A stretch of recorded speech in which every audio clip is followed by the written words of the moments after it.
What is going on, guys? This is Virtual Gaming with my review of Naruto chapter 646.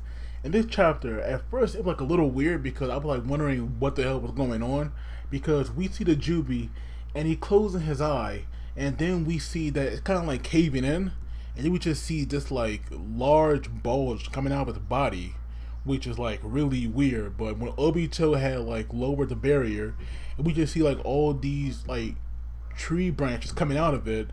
It was like so weird that I had no idea what was going on with it. But then we just see this tree.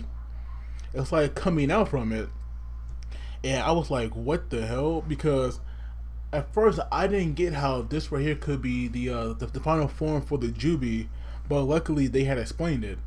But the thing is, though, if you let these branches, even touch you, they will take all your chakra and even your life. Because we just see this one guy, he had like Naruto cloak around him, but that way they were like easily gone and into the tree, and we just see him getting thinner and thinner till he's like basically dead.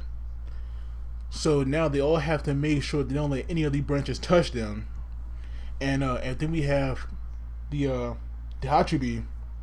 He's saying that this right here is the final form of the Jubilee, and I never thought that its final form would be a freaking tree.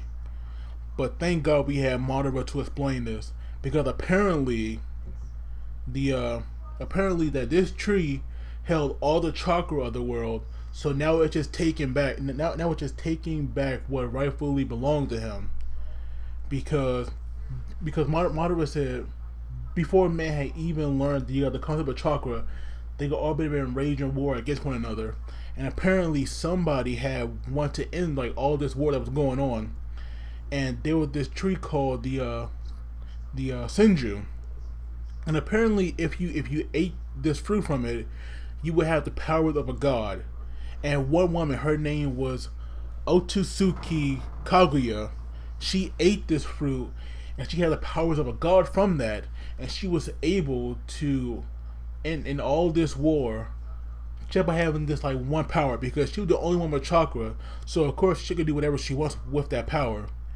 And she had a son whose name was hold on, I'm trying to find the name now. His name was Otsutsuki Bago Romo, and we all know that this guy became to be the sage of the sixth path, because once that fruit was eaten, that tree wanted its chakra back, and so I'm guessing that, well, yeah, that tree took the form of the Jubilee, and of course it went crazy trying to find the one that had ate its fruit, and it found the sage of the sixth path. But of course, being that it was in the Jubilee form, it actually took that beast into his body, and that's how it became the host.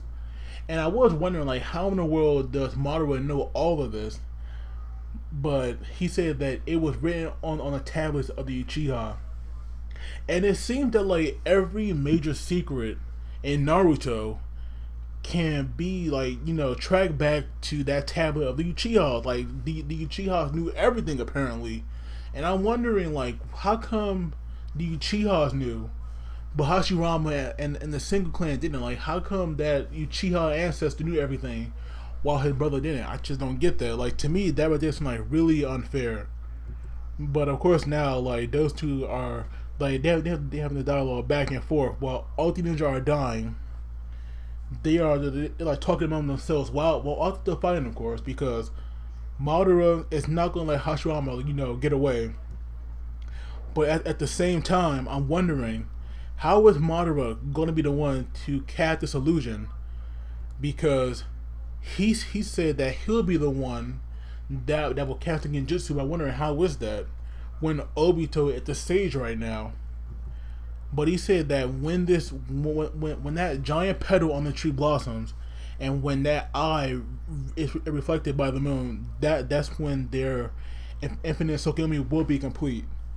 So I thought at first that maybe Madara was just like wasting time for Hashirama because he wanted to fight him, but it seems that Madara is just going to outsmart everybody. So maybe when that flower is like opening up, that's when he will show his trump card. But I am wondering, like, how will a trump card that he has now working against Obito that is in full control of the power of the Jubilee and the Sage of the Sixth Path. So now we see Naruto. He trying to get away from the tree, but it got him. And of course, even though Toriyama had destroyed one of the branches, it's like growing back rapidly. And sadly, Minato can't teleport to him. And I thought Naruto was going to be in trouble.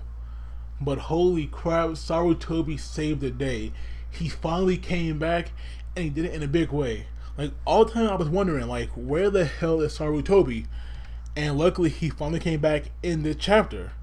But I do wonder, like, maybe now that Sarutobi is back, maybe that means that Minato's arm will come back, but it will take a lot longer.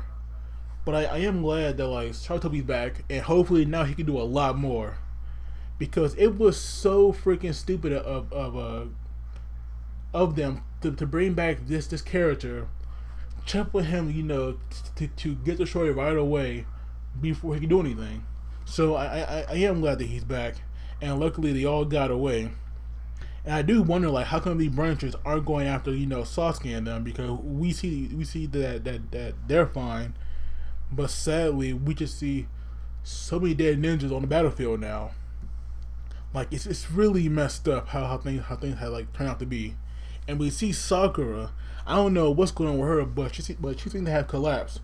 And Killer B, he's luckily fighting off their branches as well, because we all know that Obito or the Senju at least sent out a lot of branches toward him and Naruto, because they have Jinchuriki in them, so it made sense for it to go after them. But now that this plan is going into effect, so I definitely see that flower opening up very soon. So I definitely can't wait. I can't wait for that. But this chapter overall, it was freaking amazing. Actually, I liked it a lot. I'm definitely wondering like what's Madara going to do and how is he going to take control of this, because right now Obito, he's just doing work, or at least he's kind of like doing work, because it's like mainly the Senju doing it rather than Obito. Like I'm pretty sure that the Senju it will go after Obito if it could.